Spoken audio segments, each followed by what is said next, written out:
Hi, everyone. Welcome to We Speak, hosted by our team at Villgro Philippines. Today, we are joined by four women entrepreneurs who are part of the We Rise community. The We Rise community is a community that we launched last March 2021 in collaboration with UN Women We Empower Asia. It's a community for women entrepreneurs to connect, learn, share, and grow with one another. And so for today's We Speak, we are also delighted and thrilled to be joined by Chua of SoGal Manila, who will be moderating the discussion with me. If you're watching us on Facebook, thanks so much for tuning in. We hope you're able to pick up a thing or two from our conversation and are maybe able to relate to the experiences of the women entrepreneurs. Just to give a little bit of a background as to what We Speak is, We Speak is an informal fireside chat with women entrepreneurs about topics that we don't really talk about, but topics that we really should talk about. So we talk about the realities that women entrepreneurs face. And today we'll be talking about women entrepreneurs and the work-life balance, specifically in the context of the COVID-19 pandemic. So I'll pass it on to Isa now for what the work-life balance is. Okay, so I guess it's just proper that we start today's session today by asking what is work-life balance? So if you go to like the formal definition, it's known as the equilibrium of personal and career life and finding a way to live with fulfillment, happiness, and purpose. It sounds simple in theory, but we all know that this is challenging to begin with, but made even more challenging because of the pandemic we've all faced for the past year or so. And this is because of several different factors. So working at home has made it more difficult to establish boundaries, for example. There have been more blurred lines of what we consider home space and what we consider workspace. And also, us women have an increased amount of responsibilities at home. So juggling this with work, which doesn't always end at the time that we want, can be extremely challenging. But we're happy to have our four women entrepreneurs with us here today to help tackle these issues and show us how we've all been tackling work-life balance in our own way. So yeah, I'll pass it on to Miki to introduce these four women entrepreneurs. All right, awesome.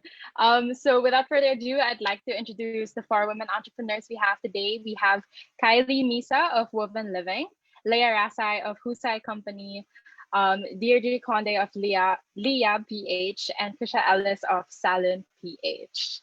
So again, thank you ladies for joining us today for our We Speak. If you can unmute yourselves and just say a quick hello to everyone. Maybe we can do a quick introductions of your name and what you do. So we can start with Deirdre.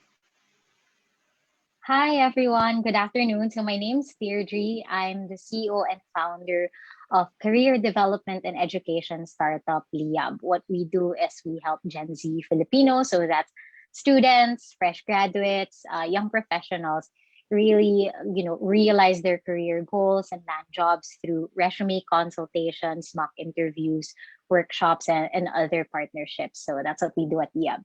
Thank you for having me today. Awesome, thank you. How about Krishia? Hi everyone, good afternoon again. My name is Krishia, co-founder and CEO of Salin PH. Our mission is to reduce the packaging waste that we generate here in the Philippines, especially in Metro Manila. And the way we do that is by offering your favorite go-to brands, whether in refilling or in returnable containers. Again, thank you so much for having me here. Thanks, Krishia. Let's go on to Kylie.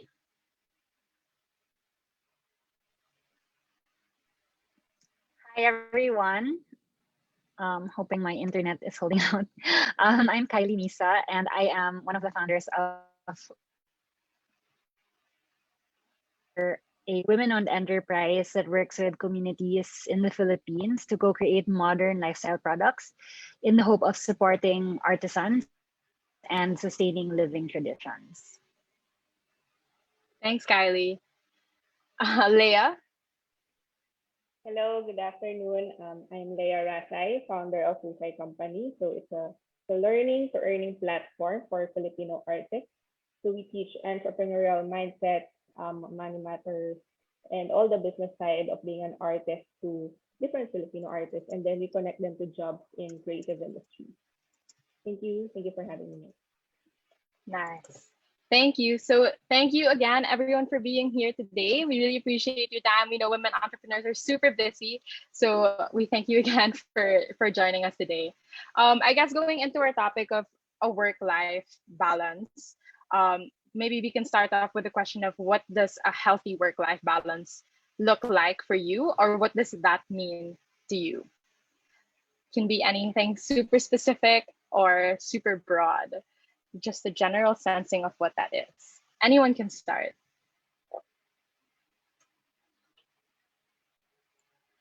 Yeah, maybe I could go Yeah. ahead. So Sure. when you told me that we be doing this we speak about work life balance, it made me really think about like what does it mean for me.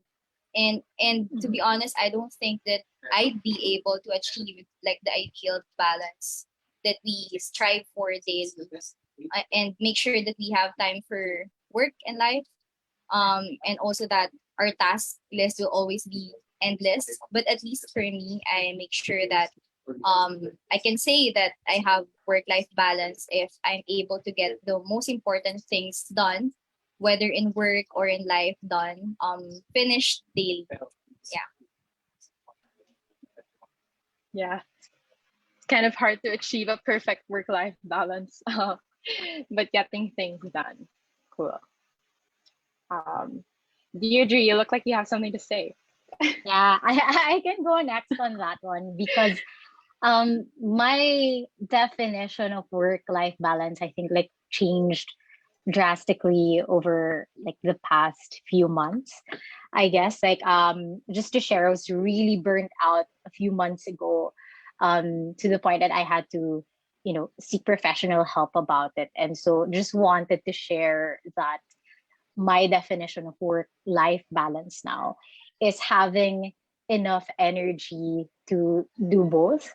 Like for example, I don't want work to reach a point where I am too exhausted to do other things outside of work, or at the flip side of that, for even just home life, for example, to exhaust me so much that I don't have energy for work.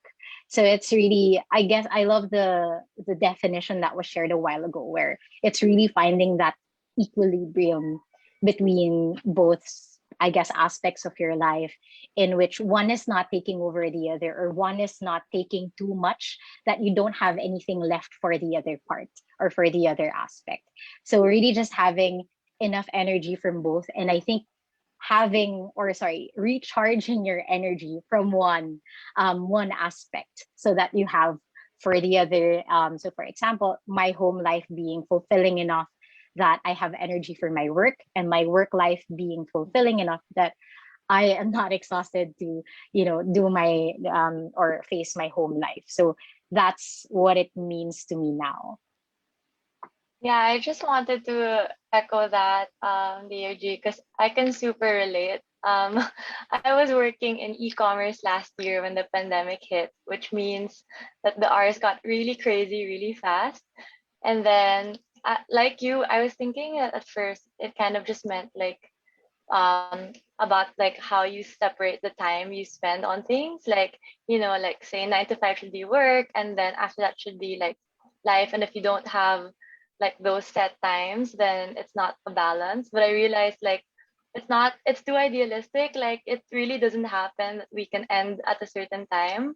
And so instead I focused also on like how how I was spending my energy, like because sometimes you could like like do flexible hours for both, but like what really matters at the end is having that like mental space to do like things outside of work, and then finding energy from there to go back to like your daily work too. So yeah, I think that was a really good point. But yeah, super interested to hear what else you guys think, because that was something I also realized for myself a bit late last year. Yeah. I think Kylie. Hey guys, so I wanted to add to that too. Um, yeah, so I wanted to add to that too. And you mentioned energy, which is really apt. But also I was thinking of, and you also mentioned time, but I was also thinking of a word, and it's like sanity. So it's kind of like, for me, work-life balance is being able to have the sanity to to like, like, as you all said, like, juggle everything, that, work, um and personal things that you need to do, and having that mental space to just be okay, still be okay, even if you've done so many things in the day. That you're still, what I mean, you can function properly and you don't feel exhausted mentally, emotionally, physically. For me. Thanks, Kylie. It's really, so we have like time, energy, and sanity. Leah, what do you think? Yeah, so yeah, I agree with, like, really time management is really about energy management. So it's not really the numbers, but really the heart that you put in your work or in your relationship. So for me, work-life balance is like, it has changed through the different stages of my life, but I found that I get too anxious about not being able to do things properly, or with relationships. So for me, as long as I have like personal fulfillment with the people I work with, or with my family, with my friends. So it's all meshed well together. So that for me is the balance. And at the end of the day, before you go to sleep, you'll be able to have like that self-compassion, that you count your small wins in a day, and tomorrow's another day, so it's okay to not be okay. So yeah, so that, I think that is for me. Okay, thanks, Leah. Drama I na think yan, ah. self-compassion is such a nice word. And like something we all True. need a bit more of. Yeah. Um, so yeah, I think like all of us have found like our own ways to like split time, energy, mind space. But I'm curious to know how you guys have been able to achieve your own version of a healthy work-life balance. So yeah, anyone's free to share, but I guess I'll share a bit to start. So it was a struggle for me all throughout last year, but I found a lot of comfort in um, doing some doing something outside of work that still made me feel like I was progressing somewhere.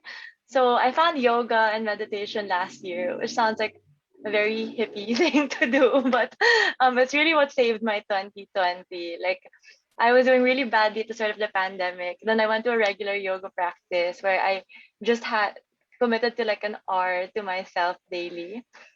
And then I'd like, like reflect after, like pick up a journal and stuff, which seems silly at the start. Parang I would just be writing stuff like, had a sandwich today. It was really good. But it kind of helped me cope and just take my mind out of like work. So yeah, I'm curious to see what ways you guys have found to achieve a healthy work-life balance.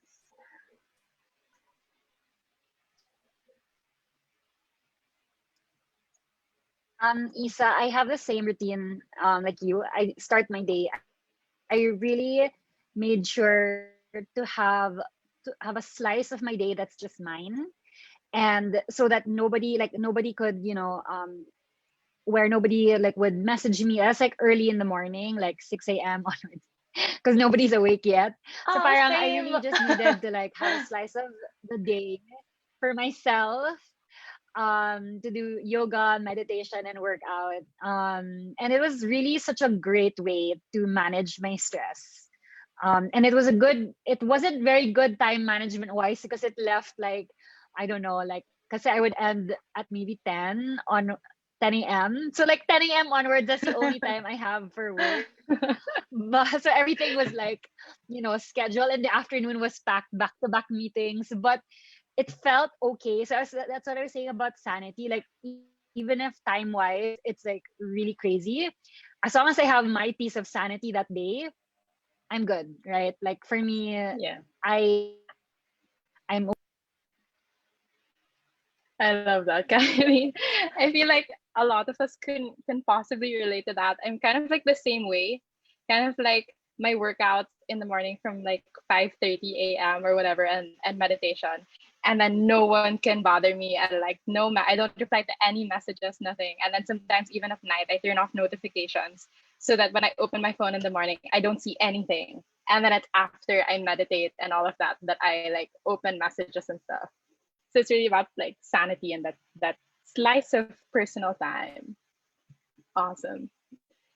Yeah, I feel like almost all of us totally relate on that, especially on yoga and meditation and really holding space for ourselves on a daily basis. And aside from yoga and meditation, I also make sure that I read the book daily. Undisturbed reading the book. Yeah, I just finished, just to share, I just finished The Becoming book by Michelle Obama. Oh my So it was gosh, I really, read really I that love good. that one. Yeah, yeah. So maybe aside from that as well, since I think I work like 8 to 12 hours per day, but I make sure that every Sunday we don't work at all. So it's really family time. We go out whenever we can. As much as we can. And yeah, we spend the rest of our time with family and of course my daughter and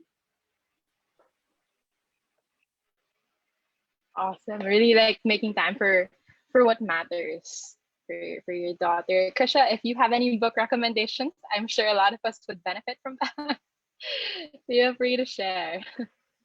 Leah, I think you unmuted Yeah, yourself. so yeah, I would love to have that, personal time and space, but having a newborn son changes everything.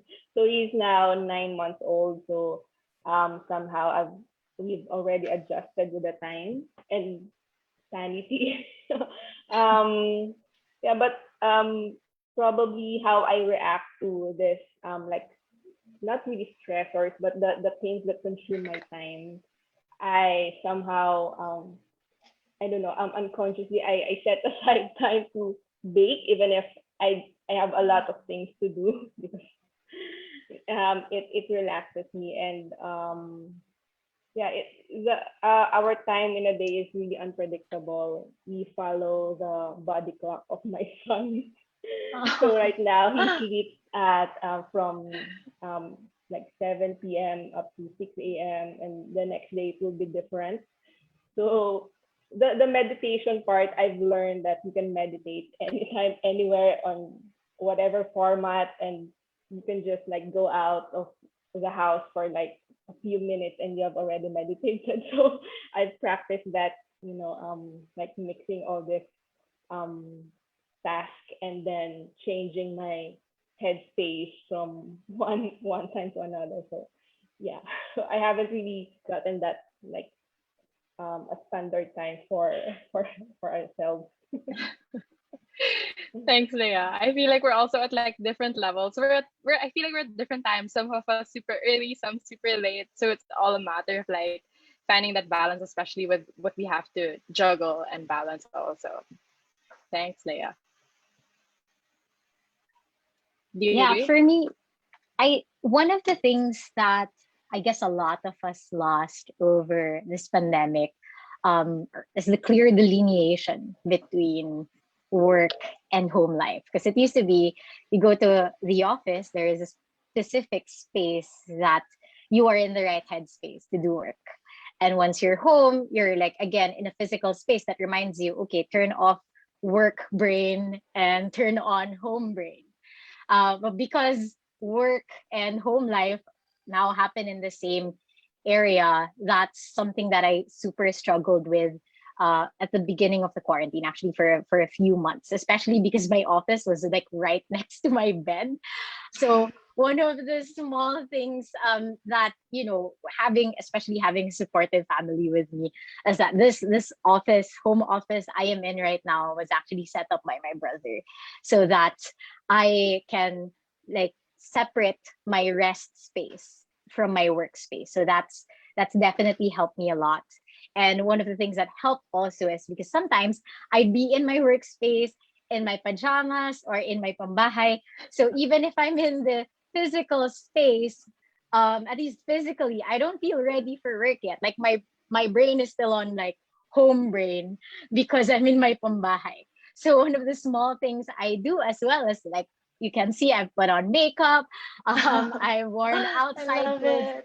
really just to get me into my work brain again, because we're so used to being comfortable in our pajamas, and definitely they're comfortable, but personally I found that working in my pajamas has not helped in getting me into the right, I guess, like mindset that I need to do my work properly. And in the same way, when I'm in my room in my outside clothes or in my makeup, it feels weird. So I like after all the meetings, I take off my makeup, and I feel like I'm able to relax and just like put on a show and watch something.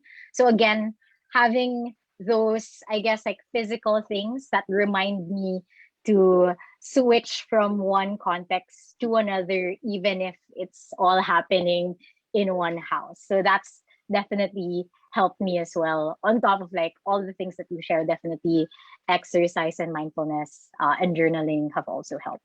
But that's the small thing that has super helped me a lot. I think that's actually a pretty big thing. I read so many articles about like how to set your personal boundaries in work and life, especially now. And you seem to be doing like all of the steps, like dressing up, having a clear space of where you work, and all of that. So you're kind of ticking all the boxes, which is really cool. I think that that helps us like lead into maybe what are the factors or the challenges of having work life and home life collide in this time. What's kind of made it challenging for all of us to attain a healthy work life balance? If you guys can share maybe what those factors are, or what extra responsibilities are there right now, especially because we're home, that have made it difficult to have a balance of work and life.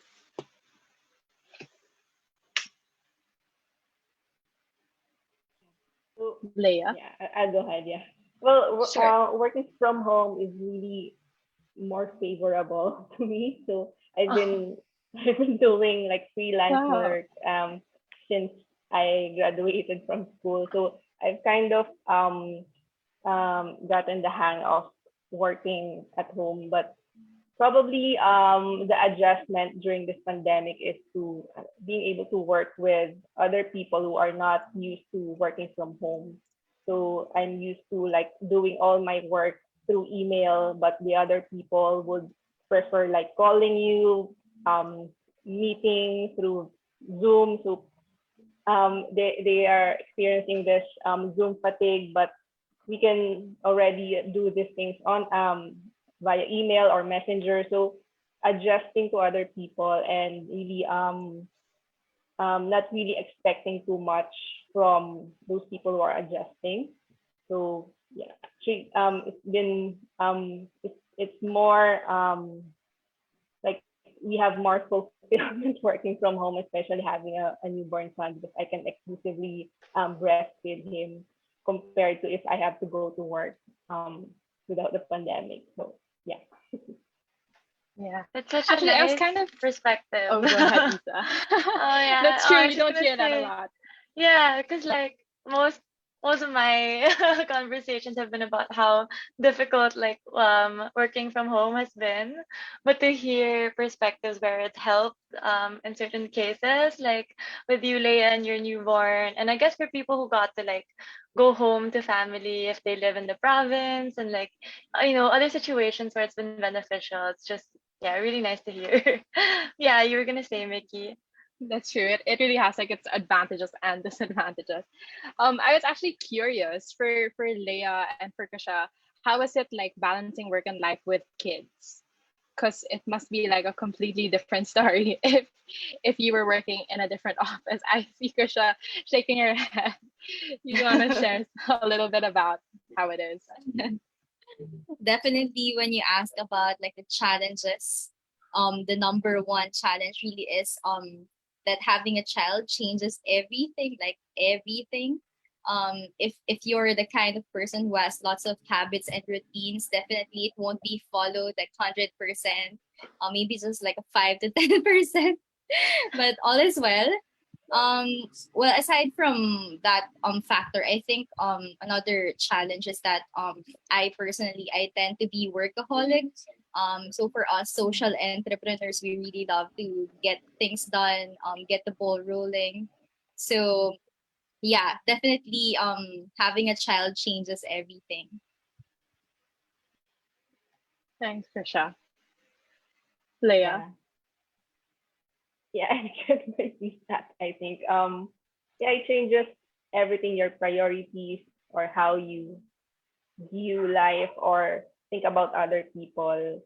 Yeah, and even if even in our space, like we are an educational technology, so how we teach other people, so it really puts things in perspective. Having a child, or I'm I wasn't really that like what do you call that, like I wasn't really close to kids before I got pregnant. Well, after I gave birth, yeah, it really changes everything. Thanks, Leah. So it must be like a total shift in like priorities and schedule and like time management and everything that you do. Can't I can't even begin to imagine. Thanks for sharing. So for Kylie and for Deirdre, maybe how what other factors are there? So I don't have kids. I don't have kids.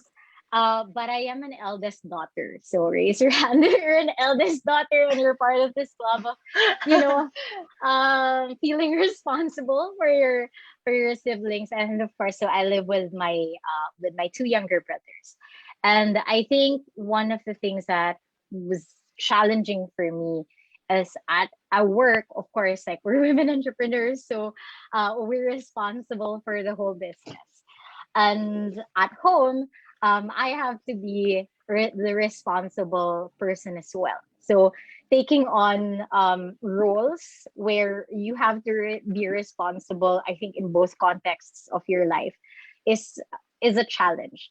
It's different when you're like an employee at work, and then you're on top of things at home, or you are not the responsible person at home, and you're the boss at work, so that's great. It used to be okay. I mean, I've been an eldest daughter all my life, so it used to be easier when they don't necessarily intersect, or they don't happen at the same time. So for example, I'm at work, I'm at the office. It's very clear that I don't have to worry about my siblings who are at school, right? So I'd meet them after work, we'd have dinner, and then we discuss the things that we have to be on top of. But right now everything happens at the same time, so I have to worry about, for example, my younger brother who is in online class as well, or my other brother who's doing on top of like the work, renovations at home, and you have to help make decisions. And so that's been a really tough challenge, having to deal with responsibilities coming from um, both sides of your life. So there, that's the that's the challenge. And we have a follow-up question about like how we deal with it. Because Sure, you can because totally. How so do we that's the deal with it? challenge. Dealing with it, I guess like part of it is being transparent with the people you live with. Like, okay, I'm dealing with like, this sort of responsibility at work, so allow like just being transparent about the challenges that you're facing, and just allowing the people that you live with, I guess, and the people that you work with understand what's happening.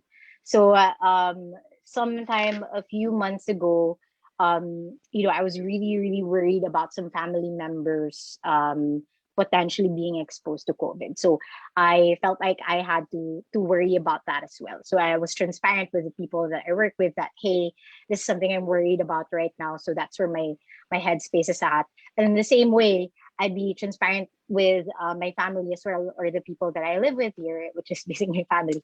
And then I tell them, hey, I'm dealing with like these projects at work, so this is taking a lot of like this is pretty stressful for me, or I have like a really heavy busy day, or I have some projects coming up this month. So just being transparent with both sides, so that you can get the help that you need or the support that you need from each side whenever those responsibilities happen at the same time. So that's just what I wanted to share. Yeah. Yeah, I think yeah, dude, I understand too. Like I also learned like that being transparent, like both at home and at work, is super important. I was going to say also like at work, when you're at a physical space with your coworkers and you leave the office, there's like a very clear signal to them that you're ending your work day. Like everyone knows you're out of the office, they can't bother you till the next day and everything else waits. But being at home means that there's no clear signal. Like nobody's getting out of their seats, right? No one's gonna pull you out of that and tell you to stop. So I guess that's like an external factor that made it extra challenging with the pandemic. Like just being able to put a conscious effort into telling people that you're shutting off for the day.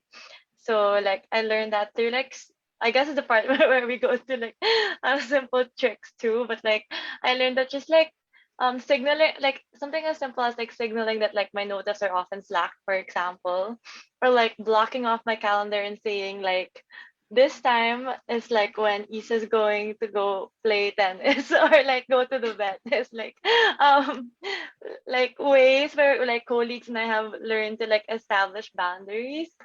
So I feel like, yeah, transparency both at home and at work is super important. But yeah, thanks for sharing. Kylie, did you have like challenges you faced too, and maybe yeah, on like work-life balance?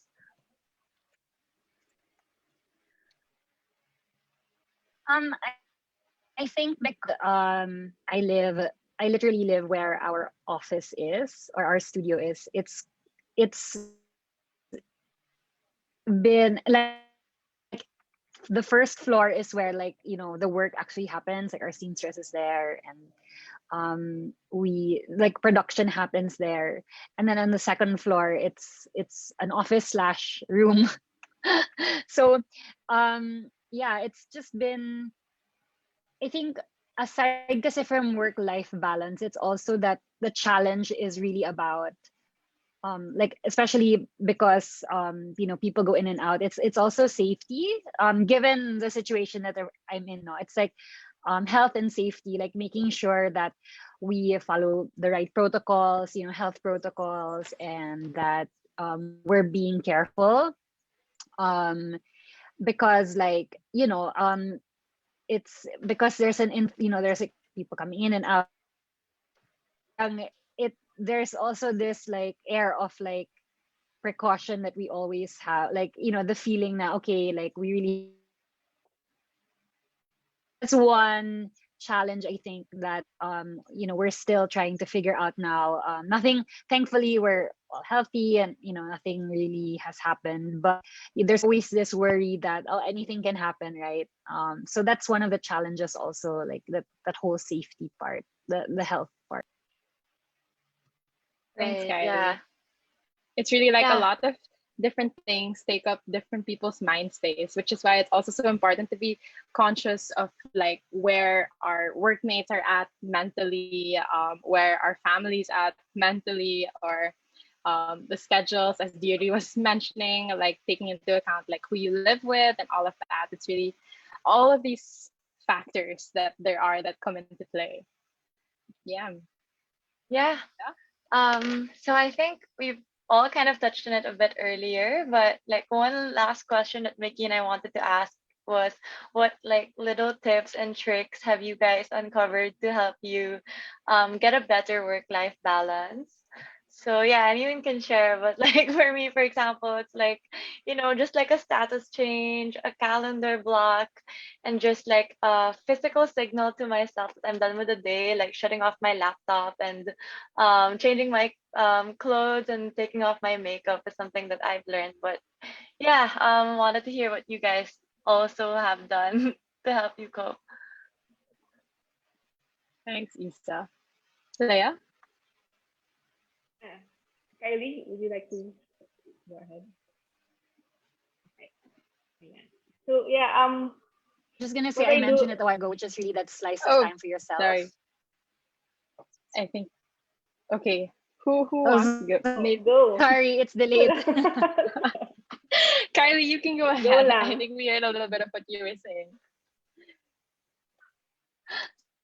Sorry, I think this is where the internet is, going haywire. No worries. Yeah, I was just saying like a while ago. I think it's if we can find a slice, whether it's an hour, a few hours, a few minutes to yourself, just either like to just breathe. I think during the pandemic has been so, it's like the theme for the pandemic because of COVID, right? But also I really feel like breathing is so essential and so basic to every day na parang as long as you have time to like sit down with yourself and do some like breathing and really just bases your body of anything you're worried about, mga toxins, right? The breathing can really help there. So even if you don't have much time, I think that's something that maybe we can include in our day-to-day life. Thanks, Kylie.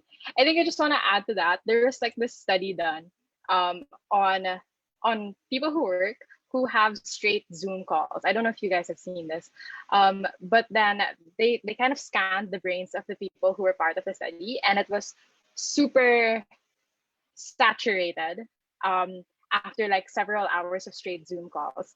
And then they did the study on people who took like 1 minute breaks. I may be butchering some of like exactly what the details, but they made a study also on people who took short breaks between Zoom calls.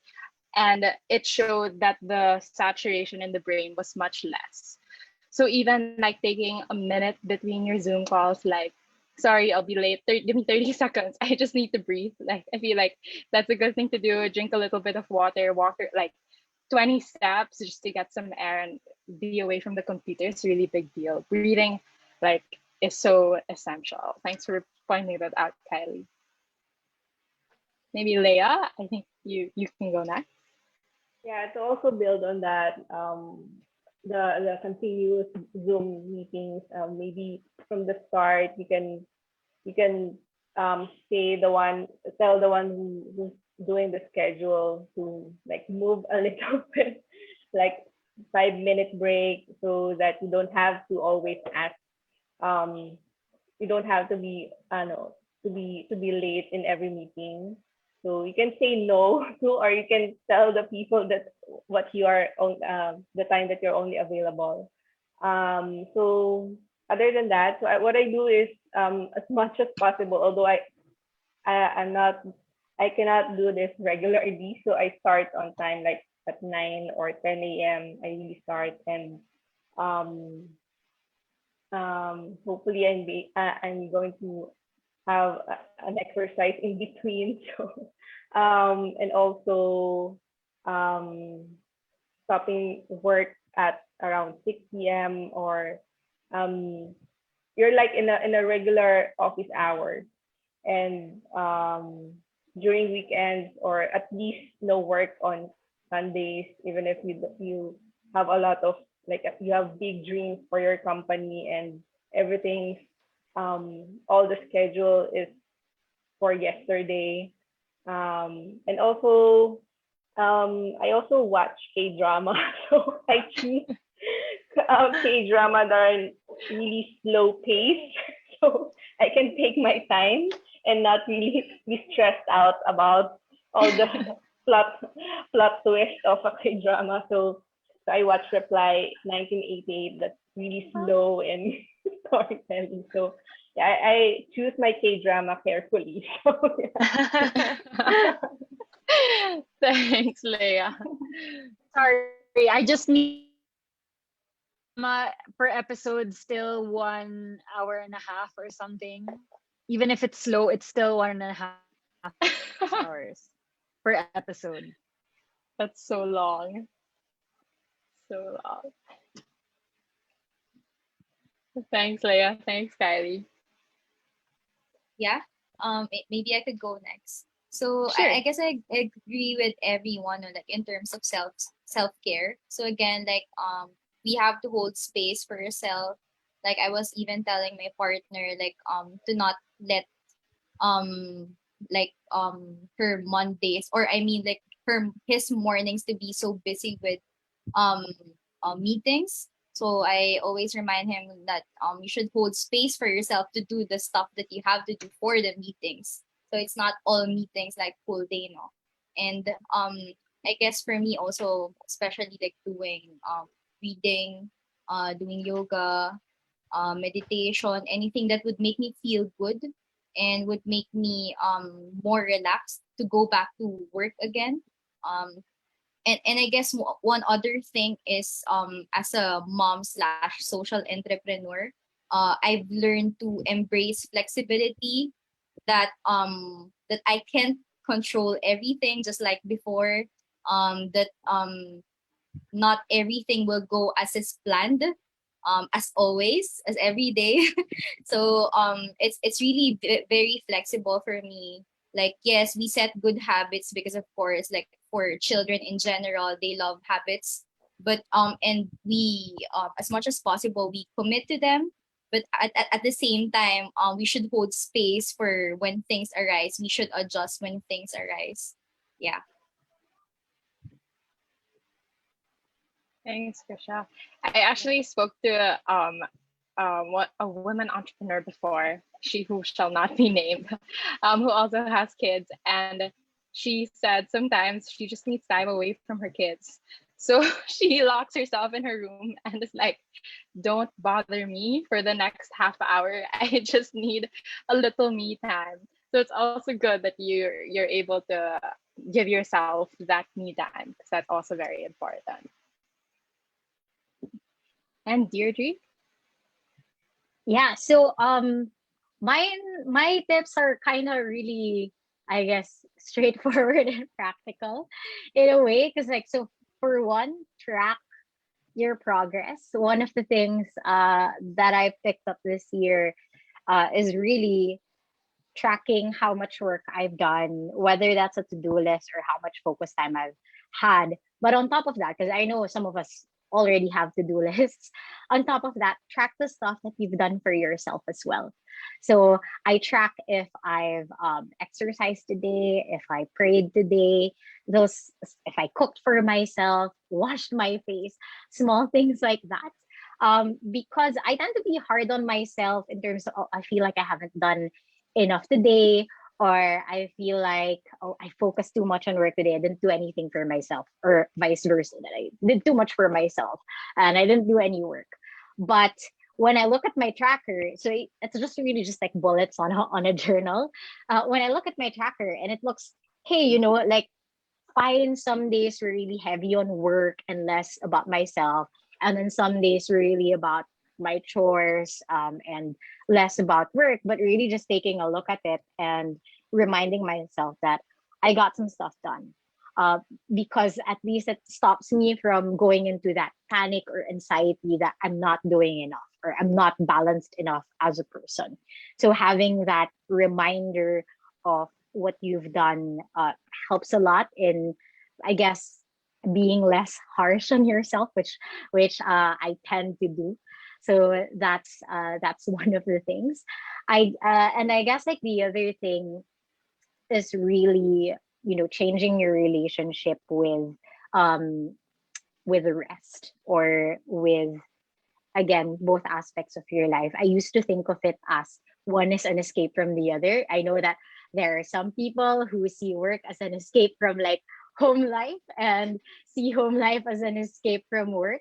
But we really need to stop looking at it that way and seeing it as, like, my home life enriches my work life, and my work life enriches my home life, and in that way they don't feel like they're constantly battling each other for your time or attention. And again, thanks to tracking it, you get to see physically, at least, or visually, that I'm giving enough attention to both. I'm giving enough attention to both.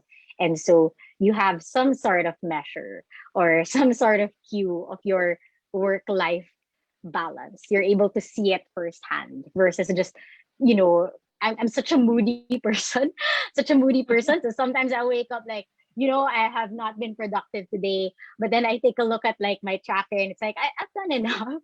So at least you're not subject to just like the moodiness of it all, and you're able to see it for yourself and you're able to validate what you've done.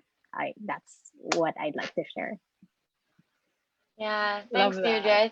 Yeah, I love that. I think like apart from tracking, it's really about like celebrating those small wins within the day. Like, taking those small things and then just like kind of just, patting yourself on the back, saying like, okay, not every day has to be packed with like 100 tasks, but if you just got to do like these three key things, and that's like a huge win for your day. And it could be like exercising or cooking.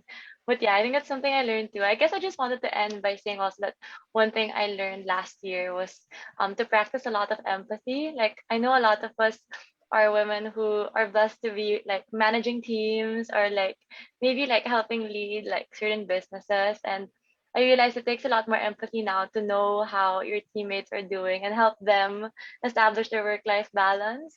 So like there are like so many small things we can do to just like reach out, ask the people we're working with how they're doing. Or like something I've learned to Leah's comment a while ago on back-to-back meetings is like setting meetings now either 15 minutes late or like ending it 15 minutes early, just to make sure everyone has time, then never has to do like back-to-back 1 hour meetings. And yeah, just like those small things to help everyone. But yeah, I've learned so much from all the other insights you guys have shared. So thanks so much. I think I'll just pass it on to Mickey now for like a few last words to wrap everything up. Thanks, Isa. I think actually Krishia just had one last thing to say. Krishia, do you want to add? Yeah, I don't want to forget saying this. Sure. So again, like in terms of tips and tricks now, I'd want to recommend that we stop scrolling through social media for over an hour and or so, because I realized like how much time I've saved and can put into more productive or more restful activities. If only I stop browsing through Facebook or the social media for I think right now I just scroll like 10 minutes and then I'm done. So and it actually made me so much healthy in terms of my mental health, and it in terms of my productivity as well. So yeah, I don't want to miss it. So maybe for everyone who's watching, yes, you can watch this right now, but maybe after you could take a bit of rest, spend time with your family. Yeah. Thanks, Krishia. That is a very practical tip. I actually put like the auto stop on my phone, so it like auto stops Instagram after X amount of minutes. You can set it. It's pretty good. Yeah, pro tip. Again, I think that's about it. Thank you so much, ladies, for coming today. I think we got a lot of tips here and there, a lot of shared experiences, a lot of common things, recurring themes, but also see how unique everybody's experience is at home and how different a work-life balance is for people at different stages in life.